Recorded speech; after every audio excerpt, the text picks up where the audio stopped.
नमस्ते, प्रणाम, स्वागत है आप लोगों का अनुवादित ब्लॉग में। तो जैसा आप लोगों को पता है कि कल की घटना देख करके जिस प्रकार से जंतर मंतर पर ऐसी घटना कल हुई जो है आदरणीय सोनम वांगचुक जी के बारे में, तो दिल बहुत ही ज्यादा अंदर से आहत है।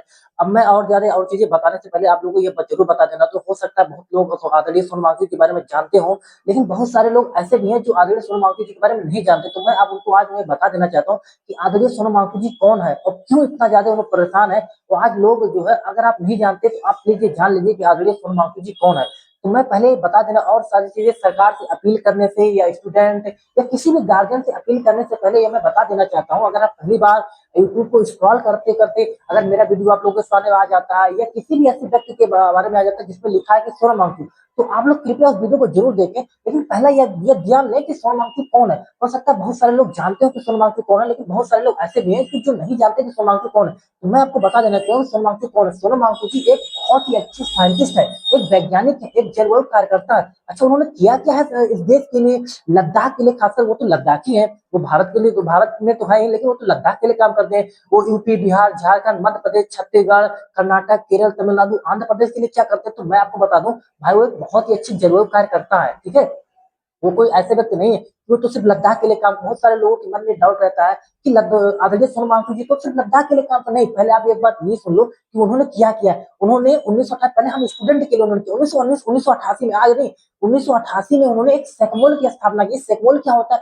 सेकमोल जो होता है वो SECMOL है। ये एस क्या होता है? एस मतलब होता है स्टूडेंट, ई मतलब होता है एजुकेशन, और सी मतलब होता है कल्चर, ऑफ एल मतलब होता है लद्दाख। मतलब लद्दाख के बच्चों के लिए एक ऐसी संस्कृति विकसित की, जैसे हमारे यहाँ से उन्होंने लद्दाख के बच्चों के लिए जो है एक ऐसी संस्कृति विकसित की कि आप वहाँ अच्छे से पढ़ सको।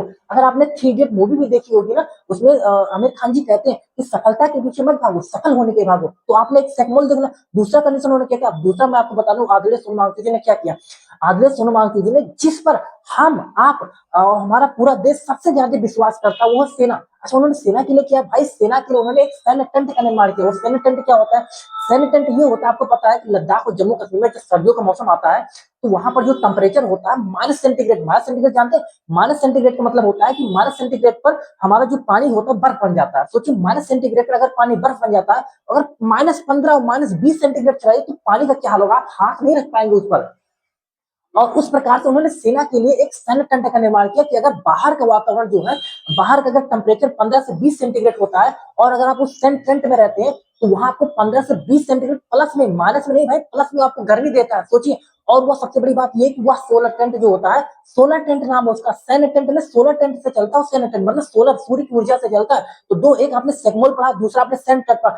तीसरा कंडीशन उन्होंने क्या किया, एक सोलर हेटेड बिल्डिंग का निर्माण किया। सोलर हेटेड बिल्डिंग क्या होता है? सोलर हेटेड बिल्डिंग मतलब होता है वो जो बिल्डिंग होती है जिसमें हम आप लद्दाख के लोग रहते हैं, वो सोलर से चलता मिट्टी का घर होता है, लेकिन -सेंटीग्रेड नहीं होता, उसमें उनको गर्मी प्रदान करता है। तो तीन उन्होंने, एक आप उन्होंने सेगमोल की स्थापना किया, दूसरा उन्होंने सैन्य टेंट का हमारी सेना के लिए किया। वहां के जो हमारे सेना के जवान होते बहुत ज्यादा सर्दी लग जाती थी, बहुत ज्यादा ड्यूटी नहीं कर पाते थे, वहां पर उन्होंने सैन्य टेंट, आप अंदर रहो, गर्मी आपको लगी और आप अच्छे से आप ड्यूटी कर पाएंगे। अच्छा, चाइना पाकिस्तान, उधर चाइना और पाकिस्तान के लोग उन्होंने परेशान नहीं कर पाए। तीसरा उन्होंने सोलर हेटेड बिल्डिंग का निर्माण किया। चौथा उन्होंने क्या किया भाई, चौथा उन्होंने पता है सर्दियों के मौसम में हमारे यहाँ जो औस नहीं जुड़ती, औस औस औस की जो बूंदें होती है, उन्होंने क्या किया, उस औस के बूंदों से एक कृत्रिम स्तूप का निर्माण किया। स्तूप, आइस स्तूप, आइस मतलब समझते हैं? जो औस की बूंदें होती है, उस औस की बूंदों से उन्होंने एक स्तूप का निर्माण कर दिया। उस स्तूप मतलब एक शंकु का निर्माण किया, वो बर्फ का स्तूप होता है, ठीक है।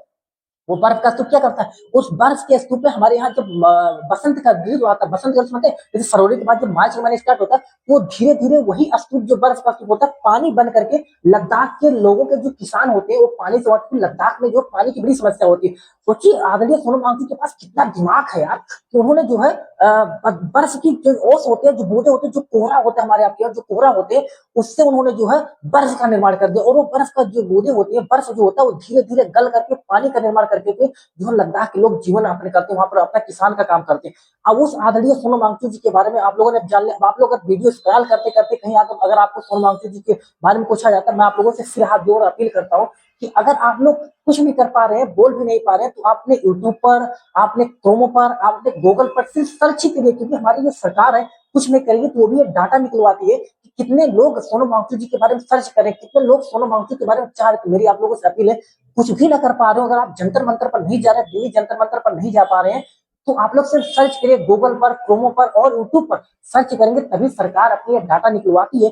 कितने लोग सोनम वांगचुक जी को सर्च कर रहे हैं, तो आप हाथ जोड़कर निवेदन कृपया सर्च। और वो कर क्या रहे हैं भाई, कोई अलग कुछ अपने लिए कुछ मांग थोड़ी ना, हमारे आपके लिए मांग रहे हैं, नीट के बच्चों के लिए मांग रहे हैं, जो पेपर 3-3 4 बार लीक हो रहा है, भाई ऐसे डॉक्टरों के लिए मांग करें जो डॉक्टर हैं, एक अच्छे डॉक्टर हो। जो अगर ऐसा ना हो कि बाएं पैर का जो है वो करने के बजाय दाएं पैर का ऑपरेशन करते। अभी कानपुर में एक घटना हुई थी कि वहां के जो डॉक्टर है बाएं पैर का ऑपरेशन करने के बाद दाएं पैर का ऑपरेशन करते हैं। इसलिए मेरी आपसे बहुत ज्यादा अपील है कि आप लोग कुछ भी नहीं कर पा रहे हैं तो आप लोग सर्च करिए, यूट्यूब पर, क्रोमो पर, गूगल पर, कहीं भी सर्च करिए आदरणीय सोनम वांगचुक के बारे में।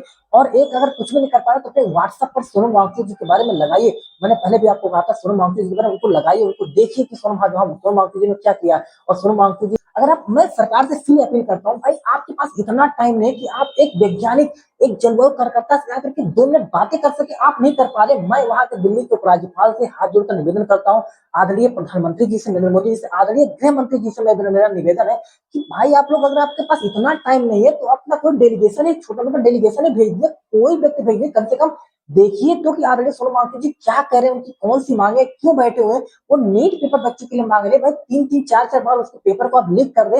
वो एक अच्छा डॉक्टर की मांग कर रहे हैं कि वह डॉक्टर जो किसी अस्पताल में बैठे तो सारे मरीजों का ध्यान रख सके, अच्छे से डॉक्टरी कर सके, अच्छे से लोगों को इलाज कर सके। ऐसे डॉक्टर ना आ जाए झोला छाप कि हाँ नीट की डिग्री तो है लेकिन वो लोग अच्छे से डॉक्टरी नहीं कर पा रहे, अच्छे से लोगों का इलाज नहीं कर पा रहे, पेपर लीक ना हो। फिर आप धर्मेंद्र प्रधान जी को जो है आप इस्तीफा नहीं ले पा रहे हैं, कम से कम अपना डेलीगेशन तो भेज देते उनके पास कि हाँ मांग क्या करते, पूछ तो लेते। मैं ये कह रहा हूँ भाई साहब, आदरणीय सोनम वांगचुक जी इतने इंटेलिजेंट है, इतना दिमाग उनके पास कि बहुत सालों के बाद, बहुत अरसों के बाद ऐसे व्यक्ति का जो है जन्म होता है। मैं सरकार से अपील करता हूँ कि प्लीज आप लोग कम से कम उनका ध्यान रखिए, उनका ख्याल रखिए, उनका सम्मान, क्योंकि उनका एक एक माइक्रो सेकंड, मैं आपसे कह रहा हूँ भाई, उनका नैनो सेकंड की वैल्यू है। उस आदरणीय सोनम वांगचुक जी के नैनो सेकंड के समय का बहुत कीमत है।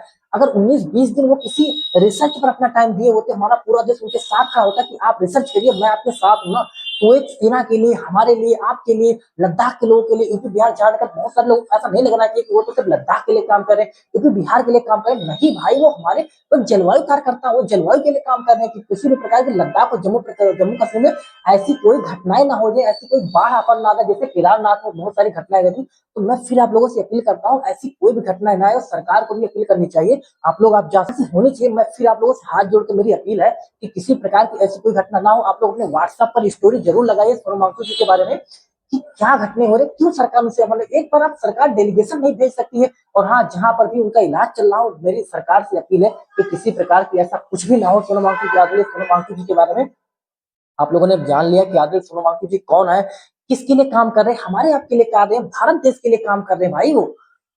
ठीक है, तो ठीक है, आप लोग अपना ध्यान रखिए, ख्याल रहिए, मस्त रहिए। और जो लोग जंतर मंतर पर पहुंच चुके हैं वो लोग अपना ध्यान रखेंगे, स्वस्थ रहिए। और प्रशासन से मेरी यही अपील है, कृपया सरकार उनकी बातों को सुने और ध्यान दे कि वो क्या कहना चाह रहे हैं। हमारी आपसे कोई बहुत ज्यादा, लेकिन हम आप बिल्डिंग नहीं बनवाना चाह रहे हैं, बस यही मांग कर रहे हैं कि वो भी देश के हित में काम करे। भाई ये देश रहेगा, आगे आप नहीं थे जब भी किसी भी सरकार में, किसी सरकार की बुराई नहीं कर रहा हूँ, ये सरकार पहले भी किसी की थी, फिर भी सरकार रही, आगे देश फिर भी सरकार की, इसमें किसी सरकार की आएगी। सरकार आती रहेंगी, जाती रहेंगी, लेकिन यह देश पहले भी था, आज भी है और आगे भी रहेगा। इसलिए इस देश को बचाना हमारी आपकी जिम्मेदारी है। इसलिए मेरी सभी लोगों से हाथ जोड़कर अपील है कि जो लोग जंतर मंतर पर गए हैं वो लोग जाएं और अपना प्रोटेस्ट, जैसे भी सरकार से अपनी मांगे अच्छी से रखें। और वहां की जो पुलिस प्रशासन है उनसे मेरे हाथ जोड़कर निवेदन है कि आप लोग कोऑपरेट करिए और किसी को भी ऐसी बर्बरतापूर्वक व्यवहार ना करिए जिस प्रकार से आप लोग कर आदरणीय सोनम वांगचुक जी को एक चादर में लपेट करके लेकर के, वो बहुत ही निंदनीय, उसके बारे में कुछ कहा नहीं जा सकता। आप लोग ऐसा काम आप लोगों को नहीं करना चाहिए था। आप लोग डेलीगेशन नहीं भेजते, मैं सरकार से अपील है कि सरकार डेलीगेशन नहीं भेज पाए, लेकिन चुपके से, चोरी से वहां पर चादर लेकर के बताइए। ऐसे वैज्ञानिकों, लोगों के मन में, जहां आप 2047 तक आप ये कह रहे विकसित भारत बने, भाई विकसित भारत क्यों, आप लोग सिर्फ ये चाहते हैं कि सिर्फ कागजों में रहे। आप एक वैज्ञानिक को, एक जलवायु कार्यकर्ता को एक ऐसा सम्मान नहीं दे पा रहे हैं।